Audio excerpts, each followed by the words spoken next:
Welcome back mga kabarangay. Alam po naming marami po ang nag-aabang ng ating pag-uusapan sa ngayong araw na ito dahil ang ating topic po for the day ay tungkol sa Section 393 ng Local Government Code kung saan tinatalakay ang mga benefits of barangay officials. Ito po ay para sa mga kapitan, kagawad, barangay secretary, barangay admin at barangay treasurer. Umpisahan na po natin. Unang-una po, be entitled to Christmas bonus of at least 1,000 pesos each, the funds for which shall be taken from the general fund of the barangay or from such other funds appropriated by the national government for this purpose. Number 2, be entitled during their incumbency to insurance coverage which shall include but shall not be limited to temporary and permanent disability, double indemnity, accident insurance, death and burial benefits in accordance with Republic Act numbered 69-142 or RA number 6942, entitled an act increasing the insurance benefits of local government officials and providing funds therefore. Number 3, be entitled to free medical care, including subsistence, medicines, and medical attendance in any government hospital or institution, provided that such hospital care shall include surgery or surgical expenses, medicines, x-rays, laboratory fees, and other hospital expenses. So, Yusek, unahin po muna natin itong tatlo na ito. Okay, dun sa tatlo, no, unahin natin. Christmas bonus. Usually, pagka merong malalaking barangay, meron silang pondo. Kasi there are barangays na ang pondo 188 million. Ito yung barangay 176. Talagang kahit na hindi lang 1,000 ang pwede nila bigay. Pero dun sa mga barangay na mga 1 million lang and below ang kanilang bonus, talagang may hirapan. Pero itong good news. Magmula nang naupo ang ating presidente, Rodrigo Roa Duterte, maglahat ng elected, kapitan at mga kagawad nakatanggap ng 3,000 pesos every Christmas. Yan po ang bigay ng ating presidente Duterte. Pero yun na nga, itong nakalagay sa batas, upon the availability of fund ng barangay. Okay, next. Itong insurance, ang masakit nga dito, up to this date, ang COA parang may problema sa pag-i-insured ng mga barangay official. Supposed to be, ang mga barangay official ay meron ng insurance coverage dapat sa GSIS. Kaya nga yung Magna Carta ng barangay, itong nilaban namin. At pag naaprubahan ang Magna Carta ng barangay, automatic magkakaroon na ng GSIS ang ating mga barangay official. Next, number 3, medical benefit. Noon kami, meron kaming medical benefit sa Quezon City. Yung ospital dyan, kumuha ng isang kwarto exclusively for barangay captain and barangay official. Yan ang sa amin. Pero ngayon, dahil lahat ng mga Pilipino ay member na ng PhilHealth, most particular, ang mga barangay official, kaya natugunan na itong problema natin sa insurance ng mga barangay official. Kaya lang, merong mayayaman na barangay na ikinuha pa ng insurance ang kanilang mga kagawad, barangay tanod, secretary treasurer, nabigyan pa dahil malaking pondo. Ay, again, ito na naman yung tinatawag na upon the availability of fund. Pero ang national government, natugunan natin ito dahil meron ng PhilHealth. Okay? Okay po, maraming salamat, Yusek. Ito naman pong susunod natin na provision, Yusek, marami din po talaga ang nagtatanong tungkol dito dahil ito ay to be exempted during their incumbency from paying tuition and matriculation fees for their legitimate dependent children attending state colleges or universities. He may likewise avail of such educational benefits in a state college or university located within the province or city to which the barangay belongs. And ito pong panglima, be entitled to appropriate civil service eligibility on the basis of the number of years of service to the barangay, pursuant to the rules and regulations issued by the Civil Service Commission. Okay. Doon sa pre-college, doon sa pre-college na tinanong na ating SK May, na-avail ko yan, no? Sa totoo lang. Dalawang anak ko, noong time na ako ang barangay captain, nakagraduate sa UP. 800 pesos lang ang nagastos ko kada taon. At nakagraduate dyan si Lisa Dinio, yung partner ni Aiza Seguera, and of course si Abel, no? At ito yung pinangako sa amin noon. Sad to say, ngayon, meron na kasi tayong pre-college. Diniklara ito ni Presidente na lahat meron ng libre na kolehiyo. Pero siyempre, dapat meron tinatawag na express lane. Ito yung hinahabol namin sa Magna Carta ng barangay. Na dapat, pagka ikaw ay anak ng kapitan, priority ka. Pag ikaw ay SK, priority ka. Dahil ito lang, yung tinatawag na incentive na mabibigay sa mga barangay official. Dalawang anak mo ang pwedeng pumasok sa State University. Kamukha ng UP, PUP, basta't lalo na yung ating mga state colleges. Yung mga, limbawa, Bulacan, Provincial College, yung mga ganyan. Dapat matik yan na libre yung anak mo. Okay? Next.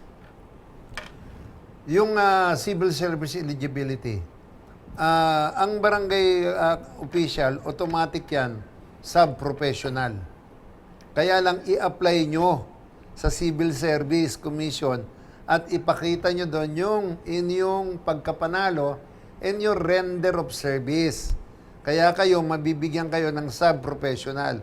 Ako nga, ang inilalaban ko ngayon at gusto ko na dalhin sa Kongreso at sa Magna Carta ng barangay, na sana pagka barangay captain, natapos mo o yung mga barangay kagawad, natapos nyo yung 9 years, dapat hindi lang sub-pro, kundi professional. Yung professional, 4 na taon ka lang mag-aaral sa kolehiyo ito 9 na taon ka na naglingkod sa barangay. At siyempre, yung mga SK natin, SK Chairman, SK Kagawad, Secretary Treasurer, ayan din. Pinalalagay ko din ngayon na magkaroon ng civil service eligibility. Lalong-lalo na yung sub-professional. Okay? Okay po, maraming salamat po, Yusek. Council Butch, para naman po sa mga barangay tanods and equivalent, ano naman po ang provision po para sa kanila? Ay, thank you, Ms. Mai. Pero bago ko sagutin yan, nais kong ipaalam sa ating pong mga kagawad at mga kapitan na napaka-importante ng civil service eligibility. Ako po ay nag-take ng test niyan at awa ng Diyos nakapasa. Kaya po nakapagtrabaho po ako sa Department of Foreign Affairs and then sa Senado, naging committee secretary po ako. Bago po tayo naging kagawad. Ang kainam-inam po niyan, pag nag-retire po tayo o hindi na tayo makabalik sa pwesto, pwede po tayo magtrabaho kahit anong mga government agencies at magbibigyan tayo ng item. Yung item na yon ay permanent item dahil meron tayong civil service eligibility. Doon naman po, sa tanong po ni Ms. Mai, ni SK Mai, yung benefits for barangay officials po na ating minention ay para po sa kapitan, kagawad, barangay secretary, barangay admin, at barangay treasurer. Pero paano naman po yung barangay tanods and equivalent? Under the local government code, all duly appointed members of the barangay tanod brigades or their equivalent, which shall number not more than 20 in each barangay, shall be granted insurance or other benefits during their incumbency, chargeable to the barangay or the city or municipal government to which the barangay belongs. Yusek, yung po yung sa barangay tanod, may insurance daw po sila. Paano ho yung iba po pong mga barangay tanods and equivalent? Alam mo yan na nakakalungkot, kamukha nun, nakalagay doon. Pwedeng pondohan ng munisipyo, syudad, kahit probinsya, no? Ang masakit nga dito, talagang hindi napapayagan, most especially sa barangay pagka maliit ang pondo ng barangay. Pero dito sa sa Metro Manila, pwedeng kumuha ng insurance ang mga barangay na malalaki. Kaya lang minsan atong COA naglalabas ng disallowance. Kaya nakakaawa naman po, hindi lang barangay tanod. Ang mga barangay health worker natin kung saan na uminit, umaraw, umiikot para maghanap ng mga pasyente, yung mga buntis para magkaroon ng prenatal, tapos yung ating mga barangay lupon, na kung saan kahit matatanda na yung iba dyan, nandiyan sa barangay na nag-aayos ng mga kaso. At pagkatapos, 3 billion ang natitipid ng ating Department of Justice. And yet, wala man lamang kahit anong insurance. Kaya ako, ang aking pakiusap sa kanila, dapat ay mabigyan din ng insurance yan. At yan ay isasama namin sa Magna Carta ng barangay. Okay? Okay po, Yusek. Yusek, panghuling tanong ko na lang po, para din po sa mga kabarangay natin na umaasa po dito sa mga benepisyo na ito. Meron po ba tayong existing na mechanism para po masiguradong matatanggap po nila yung mga benefits? Kasi sa ngayon, yun na nga, yun ang isa sa mga problema natin, SK May, wala tayong klaro na benefit para sa kanila, not unless there are congressmen na nagbibigay ng insurance. There are mayor na nagbibigay ng insurance, and there are governors. Kaya lang nga, hindi yung dapat yan mandatory. Dapat yan automatic na yung nakalagay sa batas na lahat ng mga municipal, dapat may city din yan. Kaya lang yun na naman, babalik na naman tayo upon the availability of fund. Kaya nga ito, may mandanas law na tayo ngayon. Dapat siguro it's high time na talagang bigyan naman natin ng pansin. Ito yung workforce. Nakita natin itong pandemya. Ang gumalaw, barangay tanod, barangay health worker. Kahit nga yung ating mga barangay lupon, talagang nagtrabaho. Kaya nga ako, lagi ko na lang sinasabi, lagi na lang every time na nandun ako sa mga konbensyon, alam nyo po ba na kung ano mga ginampanan natin? Kaya ako, nasa harapan nyo, nagpapasalamat sa ating mga barangay officials. Our fight against illegal drugs. For me, 101% na nagtagumpay tayo, iilan lang ang naging bugok ng mga barangay dyan, na kapitan at saka mga ibang pero yung mga bugok na yan, may paglalagyan sa akin yan. Ilalagay natin sa basket at idahahatid natin sa bilangguan. Kaya dapat yung mga yan, yung dun sila magkapitan sa loob ng kulungan. Tapos yung ating road clearing operation na kung saan nakasabay ko si Colonel Bong na Nebriha sa eroplano kahapon. At sinabi niya, eto na naman, umpisa na naman kami ng road clearing operation, pati yung sa sidewalk. Pero yan, hindi magtatagumpay without the help and without yung pinangungunahan ng ating mga barangay, from barangay captain down the line. Manila Bay Cleanup, ang paglilinis natin ng kanal, estero, dalampasigan, ilog. Pinangunahan na naman ng barangayan. Tapos itong ating paglaban sa kriminalidad, violent extremism, terrorism, criminality.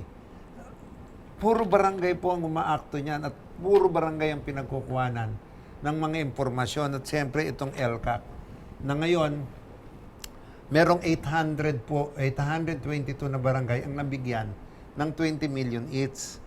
For 52 years, hindi sila nakatikim ng kahit ano na benepisyo sa gobyerno dahil under the influence of communist sila o yung mga NPA. Pero ngayon, dahil sa gobyerno, nabigyan sila last year. Ang malungkot, itong 6 na senador na supposed to be 28 billion, ang mabibigay natin sa 1,400 na barangay.